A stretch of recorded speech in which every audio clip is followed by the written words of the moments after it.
Guys, may binili tayo itong isdang kung tawagin ay kanduli.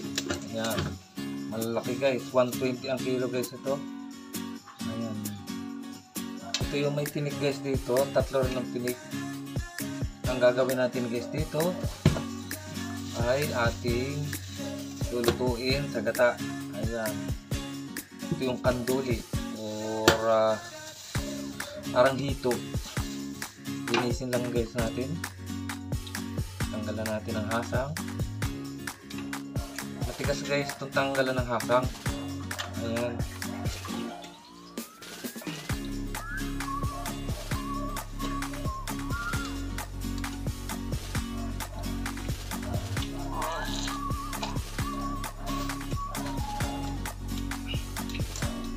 ayan na guys ang hasang niya, matigas to.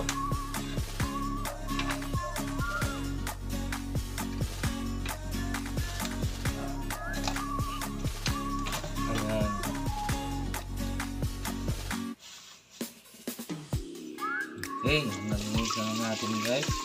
So, linisan natin to. Ang susunod natin dito, tatanggalan natin to ng hasang, hugasan natin ng mabuti. Ayan, bago natin ipaksil, ilagay natin dito sa screen. Ayan, na may butas-butas.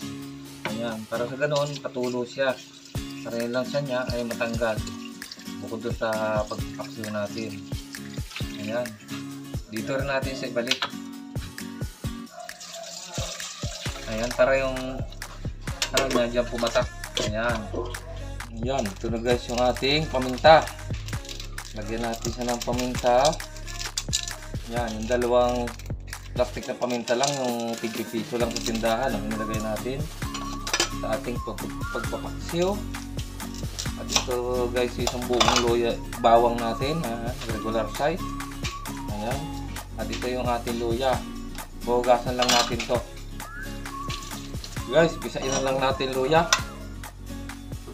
Ayan.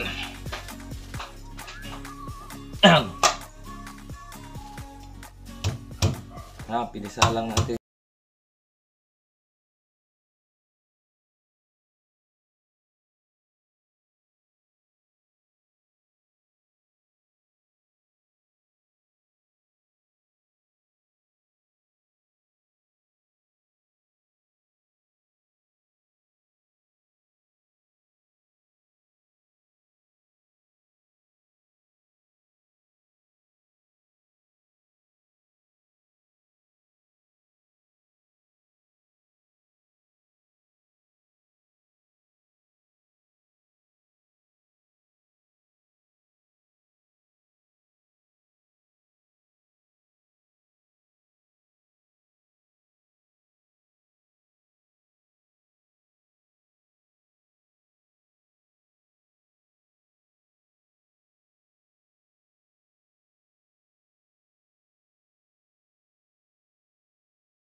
Isang lambing naman po dyan. At pakipindutan rin po yung notification bell ni Kuya Edson, YT, okay. Maraming salamat at mag-uumpisa na po tayo ng ating pagluluto ng ginataang kandoli. Po, umpisa na po natin yung paghihiwa natin ng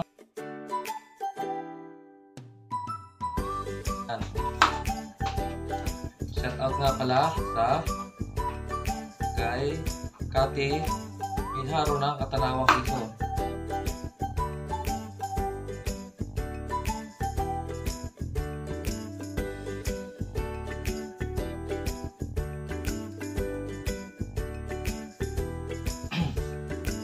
Ito guys, umpisa na natin ang ating pagluluto ng ginataan natin na kandoli. Ayan. Painitin natin yung ating pan.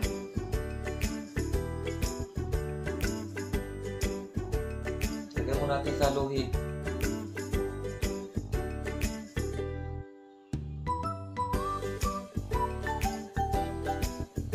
Guys, oras ng minute na yan, ating pan na yan, ilalagyan natin ang ating mantika. So guys, yung ginagamit ko mantika para mas safety guys sa ating kalusugan.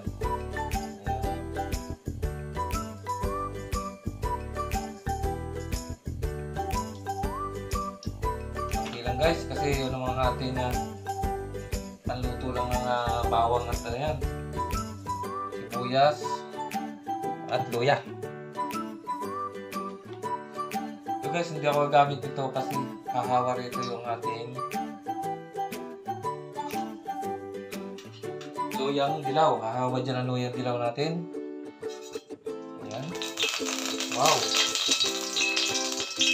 Lagyan natin itong ating luyang dilaw at itong ating luyang puti. Ayan. Uy, napasama ang buo. Tatanggalin natin guys. Hindi ko nga pala yung lahat. Kasi parang marami napasama ko.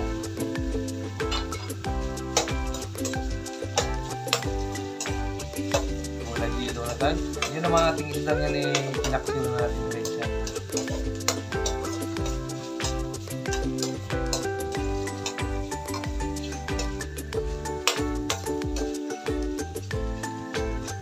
Hintayin natin mag light brown bago natin ilagay yung ating bawang. Kaya pag umiinit guys yan, lumalabas na yung kanyang kulay. Napakaganda ng kulay ilong.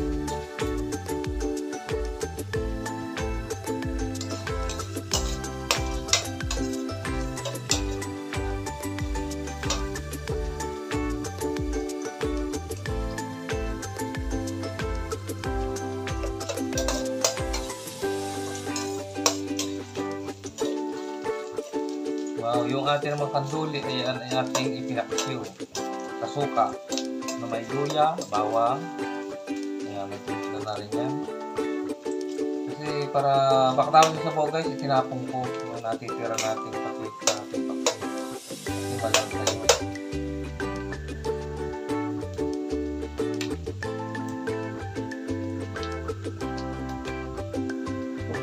Ito guys yung ating bawang. Kasi ang pagluluto nito ng catfish ay isa ang child. Kaya ang naluto na natin, ang pagluto tayo ng dito ay hinaya ko lang dito. Kasi isa naman yan. Isang klase yung ginawa kong pagluluto na dito at sa ating kanduli.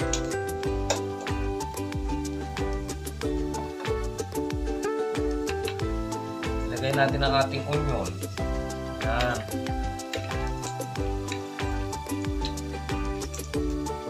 Kailangan malanta ng ayos yung ating onion para lumabas yung aroma. Yung lantang-lanta siya.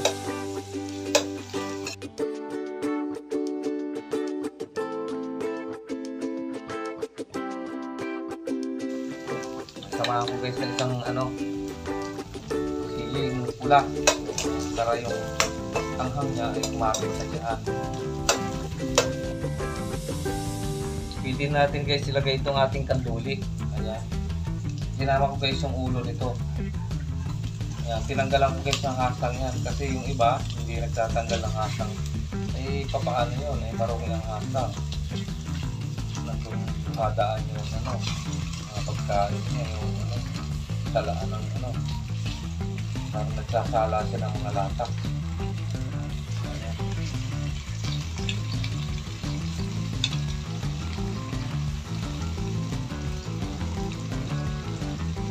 Ito naman to guys. Kaya lang mas maganda rin yung ating bibira naman natin itong erekta na lang. Kaso lang, mas mabango pag itinigisa.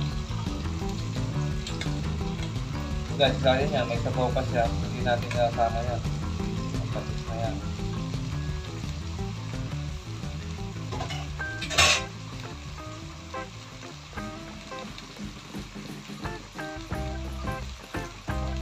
Haluin natin guys.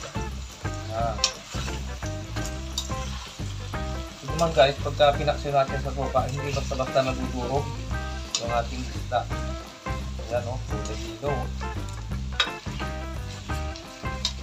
Ang laki guys ng ulo niya. Sinama ko, sayang.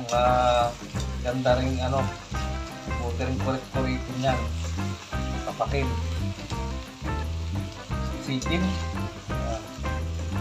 Ganda ng kulay guys.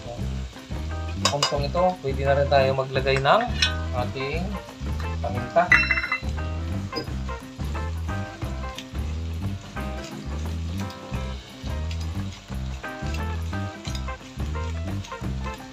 Lagyan na tayo ng paminta.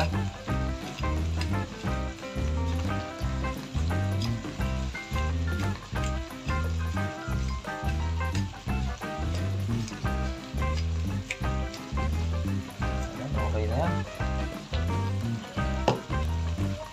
Lagyan natin guys. Ayan. Oh. Napakabango.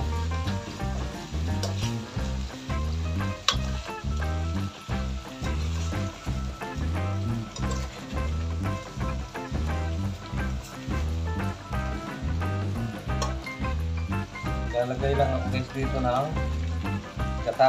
Ayan. Talaga gano'n. Malakot sa loob ng yung lasa ng ating gata. Bago maglalagay pa tayo mamaya. Ito naman yung malapit na maluto para malapot ang ating niluto. Nagasan ko guys ang tubig yung loob. Sayang. Sayang naman siya. Para natin ang loob.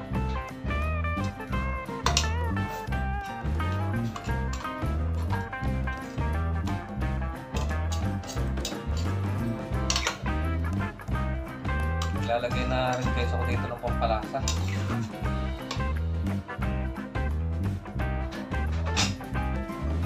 Itong ating bitchin. Ayan, bitchin naman na hindi masama niya sa katawan ng tao. Bata pa lang umagamit na tayo ito.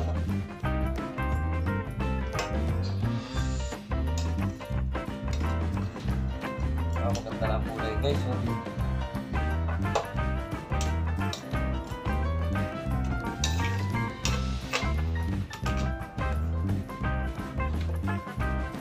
Yung sili. Mamaya natin ilalahat dyan. Nalagay na rin guys ako ng asin kasi ito naman asin natin eh luto na naman itong ating ano kaunti lang, nalalay lang.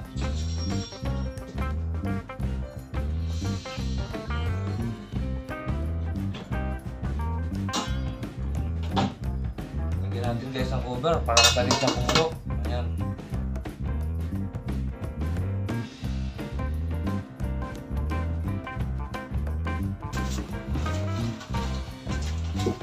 Okay, buksan natin kung anong resulta. Ayan. Ayan. Wala yellow ang kanyang sabaw. Gawa ng ating luyang dilaw.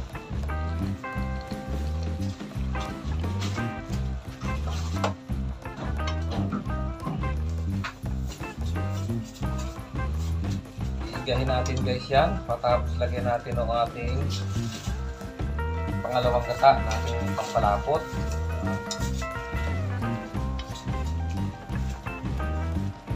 Hayaan lang natin na ma-absorb niya yung kanyang sauce.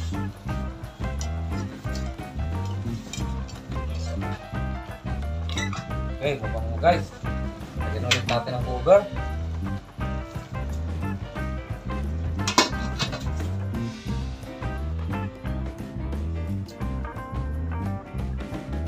Okay, buksan natin guys.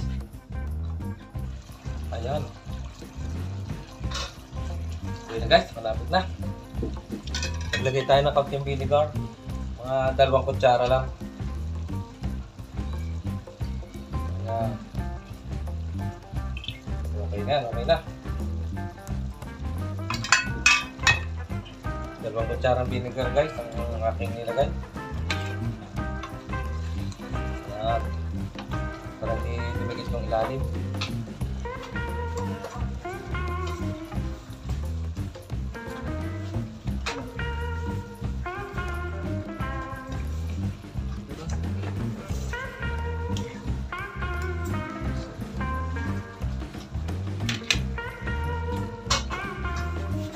Cover natin.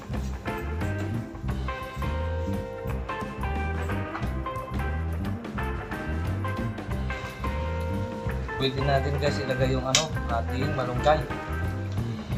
At luto na. Luto na to. Ayan.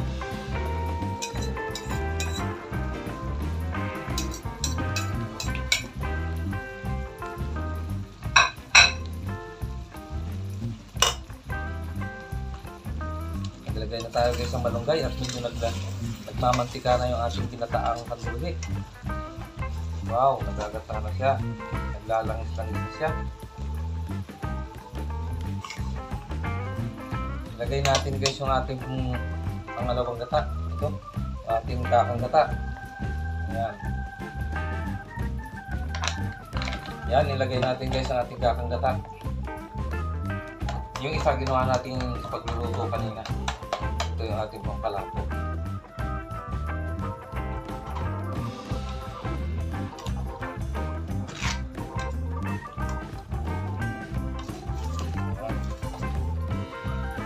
Nagpamantika na siya.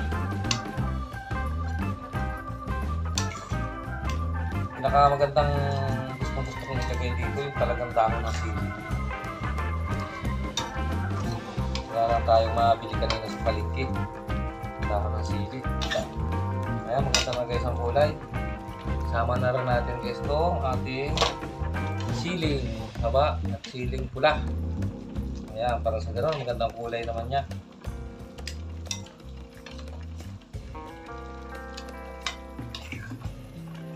Aba, ay talagang masarap na naman itong ulam sa bahaw.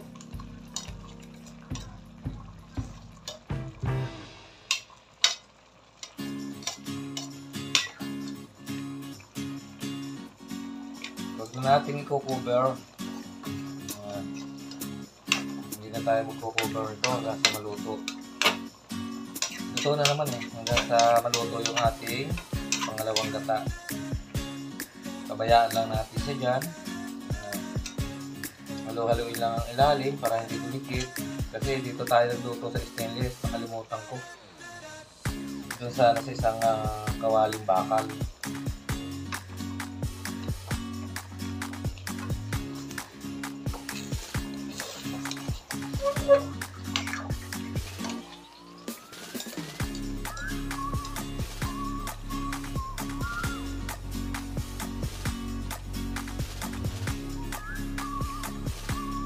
So guys, pag pinaksiyo natin, hindi siya nadudurog. Ayan guys, so. Isang hiwa lang guys ito. Solve na. Ulam na.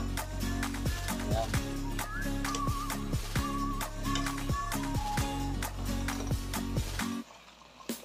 Okay guys, done. Talagang maubos na yung kanyang sabaw. Masarap ihilamo sa kanin guys ito. Pwede natin siyang tanggalan ng apoy guys.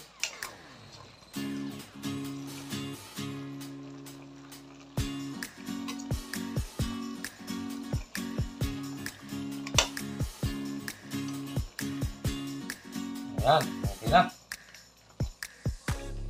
Ito na po, tapos na yung ating pagluluto ng ginataang kanduli.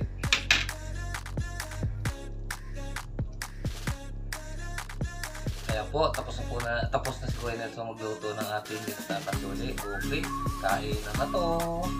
Guys, so okay, maraming salamat at yung panonood guys. Hanggang sa muli.